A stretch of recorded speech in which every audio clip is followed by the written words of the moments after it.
All right, next we have Dr. Nigel Brockton, who will be speaking to us on breast cancer prevention. He is current Vice President of the American Cancer Research Association. Come on up. And here he is. Okay, you got your buttons. Good morning, all. Can everyone hear me? So I'm mostly going to talk about our cancer prevention recommendations later on. Originally, the longer talk was meant to be first, and I would have done all the introduction of how we do what we do. But I'm going to have to put all of this in context, I have to repeat a few of those at the beginning. And I won't just be talking about prevention, I'll also be talking a little bit about breast cancer survivorship as well. I have nothing to disclose. So, show of hands, who's heard of the American Institute for Cancer Research or the World Cancer Research Fund? Good. I like it when I don't see many hands because that means I'm talking to a new audience and hopefully giving new information. So, AICR, American Institute for Cancer Research, and World Cancer Research Fund are the world's leading authority on lifestyle and cancer, diet, nutrition, physical activity. And that reputation has been built up over the last 40 years. 1982, so we're still in our 40th year. And I first became aware of AICR in 1997 when I started my PhD in a diet and cancer-related field. And at that time, the first expert report came out, and it was really trying to sort of synthesize all of the evidence that was available. And to be frank, the evidence at that time wasn't that large in volume or that high quality. But then in 2007 and 2018, there have been subsequent reports which have largely been very consistent with the original one. So as the data's got better, and more of it, actually what we found out back in 1997 has pretty much held true. Which makes it a little bit frustrating that when President Biden relaunched the Cancer Moonshot last year, he said, "We know cancer is a disease we have few good ways to prevent." And we know how to prevent about 40% of cancers. Getting people to do it is a really difficult thing. There's a large proportion of cancers that we can't prevent. We're getting better at treating them and things, but we do know how we can help people avoid that diagnosis. So the other real role of AICR WCRF is to kind of give a consensus on what it is that is actually true. So, hands up who's seen conflicting lifestyle evidence in the media. Yes, everyone. And I've given this example of oatmeal. 1 week it's good for you. What's wrong with oatmeal? And the next week somebody's telling you it's bad for you. I'm like, ugh. So for all of these exposures and do people have the expert reports? I think we sent them through. No? I'll talk to Teresa. Maybe they're being given out at this afternoon's talk. We can really present the evidence for the things that we know about and be honest about the things that, more research is needed. And I like to distill this down to distinguishing evidence from opinion. Everyone has an opinion, not everyone has evidence. How do we go about this? We start off with a protocol, so we say what we're going to do. We then collect all the evidence. If we can do meta-analyses, we do. Sometimes if there's not enough evidence, or if the evidence is too, you can't lump it together, we have to do narrative analyses. These get distilled down into what we call CUP reports, Continuous Update Project, which has now just been renamed as the Global Cancer Update Program.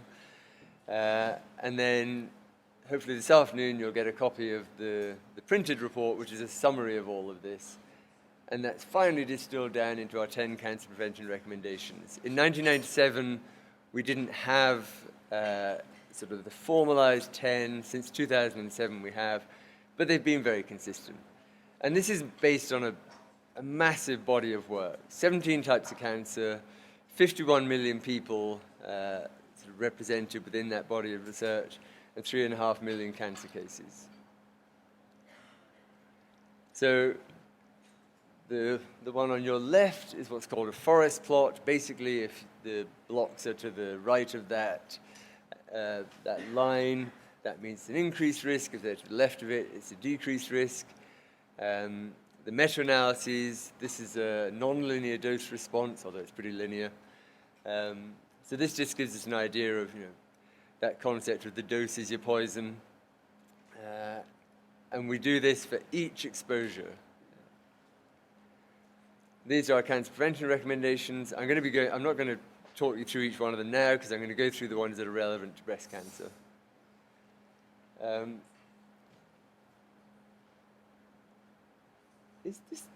I'm concerned this is the wrong presentation. Hang on.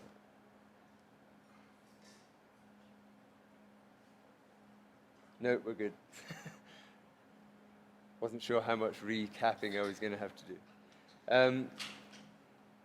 It's important to know that 40 years ago when AICR was started, there was very little belief that lifestyle could change your cancer risk or outcomes. And that has changed. I'm going to go into more detail on this later this afternoon, but now it's an accepted fact. But there was a lot of pushback from the medical community that this was even possible. I'm going to be going through, so this is for postmenopausal women. You have physical activity that can reduce your risk of breast cancer, being a healthy weight, and for mothers, if they can breastfeed their babies if they can, things that increase your risk, alcohol consumption, actually, and I'll talk a little bit about the difference in body weight, which at different times in life can have a different effect. For premenopausal, really the same factors, but when the third expert report came out, that was really, we were the first organization. People had seen a protective effect of obesity in premenopausal breast cancer and had been kind of dismissed as, it's residual confounding. It's real. We don't know how it works, but it's real. But it's not worth being a heavier weight in earlier life to try and protect yourself from premenopausal breast cancer because it increases your risk of so many other things. This is our strong evidence matrix. Premenopausal and postmenopausal are presented separately. So you can see just by the number of dots in those rows, there are a lot of factors that can affect your outcomes. Of our 10 recommendations, the ones with the green there are the ones that are relevant to breast cancer. So you can see it's pretty well represented. Be a healthy weight, and I'm going to go through and present the evidence for why this is important. For postmenopausal breast cancer, as you can see, coming back to a forest plot, that it's about a 12% increased breast cancer risk per 5 units of BMI. And down at the bottom there, you see for premenopausal breast cancer, there is a weakish protective effect. Be physically active. Make it part of your everyday life. Walk more, sit less. Avoid sedentary behavior. And this is really showing, this is relative to colorectal and endometrial cancer. You can see for both premenopausal and postmenopausal breast cancer, total activity and vigorous activity. It all depends what's been measured in studies, but the strongest evidence in premenopausal was for vigorous activity. And we recommend 150 minutes of moderate to vigorous activity a week. Diet and nutrition. When we launched the third expert report, people said, You have one recommendation for diet, you have one recommendation for weight. Sorry, you have one recommendation for physical activity, one recommendation for weight. You have 5 for diet. Is that because diet is 5 times more important? We're like, no, but it's 5 times more complex at least. So we try to sort of break the diet down into components that can help people adopt a healthy diet. Because some people would say, oh, Snickers have got peanuts in it, that must be healthy. No, that's not a balanced diet. Limit consumption of fast foods and other foods, high in fat, starches, and sugars. The direct link between these foods and cancer is not that strong, but the link with obesity, which is the second strongest risk factor for cancer, is very strong.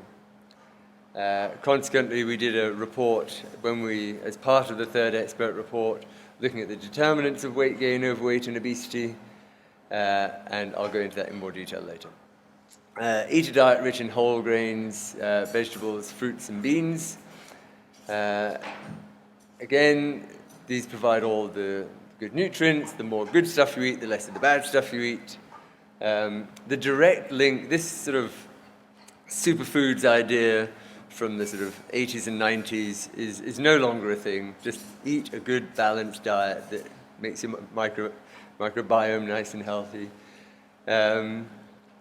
Looking at these determinants of weight gain, you can see the good things, whole grains, fruits and vegetables, the bad things, the fast foods there, the Western type diet, refined grains. One thing about the US, we have a pretty low fiber intake generally. And you only see an impact of fiber intake really beyond about 30 grams per day, which is a recommendation. The average American eats about 15 grams of fiber per day. Limit consumption of sugar-sweetened drinks. This is the one where I'm like, this is your easy win. There's no real good reason to be drinking sugar-sweetened beverages. So I'm going to talk in a little bit about the cancer health check, which is a really simple way to check your adherence to the cancer prevention recommendations. And this is the one where if you're not meeting it, it should be really easy to find a way to do so. Sugar-sweetened drinks are actually the largest contributor to added sugars in the American diet. Limit alcohol consumption. For cancer prevention, it's best not to drink alcohol. I know we're in Utah. I was quite surprised that walking down the street last night, I didn't expect to see bars with beer in them. I haven't been to Utah before. So both for postmenopausal and premenopausal, strong evidence that alcohol increases risk. This is actually per 10 grams, and a typical portion of alcohol is 14 grams. So you've got a 9% increased risk per daily consumption of under 1 drink. And this is actually the basis for why the DGAC recommend 1 drink for women and 2 drinks for men. And we actually push for them to make it the same for men and women, because a lot of the cancers that are the other cancers other than breast cancer that are caused by alcohol are more common in men. And just to dispel one big myth, it doesn't matter what you drink. The red wine, the beer, the spirits, it's all alcohol. It all increases your risk. So having your glass of red wine, sure, enjoy it in moderation, but it's not doing you any health favors. Don't use supplements for cancer prevention. There are reasons to use supplements, but there's no strong evidence that they have efficacy in cancer prevention. For mothers, breastfeed your baby if you can. The breastfeeding one is interesting because actually the size of the effect is really very small. Let's have a show of hands. Who thinks the size of the effect is greater than 30%? Who thinks it's greater than 20%? See, we're getting into some pretty... Who thinks it's around 10%? Yeah, it's about 2 or 3%. So, I mean, it's consistent, it's definitely real, but, I think some mothers feel they're sort of being held hostage by this idea and that they're definitely going to get breast cancer if they can't breastfeed their baby, or their baby's going to get breast cancer. It's a small effect, but everything we can do, these things are additive. I'm not going to go through this now, we'll talk about this later. So getting into 6 minutes to talk about survivorship. We have an increasing survivorship population in the world because treatments are getting better, cancer being detected earlier. The volume and quality of evidence in the survivorship setting is not as strong as it is in the incidence setting. But there is persuasive evidence that diet, nutrition, physical activity can predict outcomes and improve them.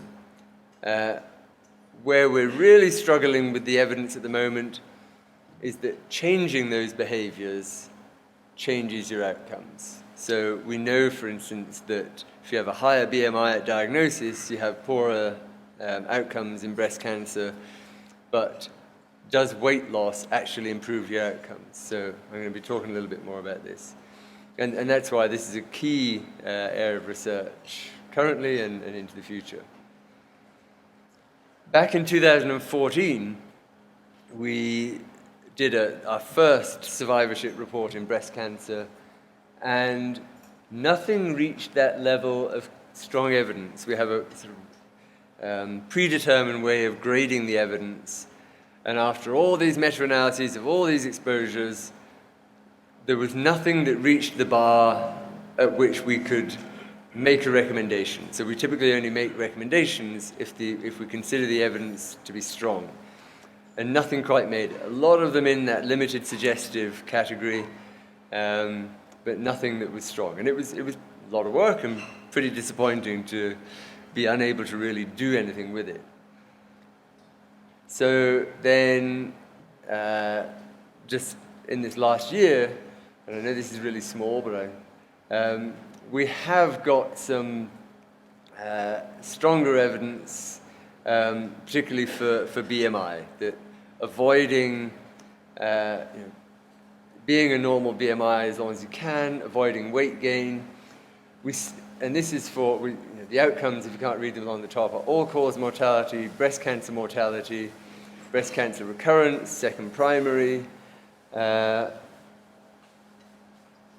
non-breast cancer, so I'm afraid the logo's blocked that one. But because of we set a pretty high bar for the evidence, and although there is some limited suggestive evidence to support these in breast cancer survivorship, the individual exposures, there's just not enough or consistent or strong enough evidence to make those direct recommendations. But the good news is, if you look at adherence to the AICR score, so after the 2018 report, we worked with the NCI to come up with a standardized way of scoring people's adherence to the cancer prevention recommendations. And there's more and more research coming out showing that adherence to those recommendations improves your outcomes as a package. Adherence to outcomes as a package improves your outcomes. I'll go into this a little bit more later, but this is just the way of...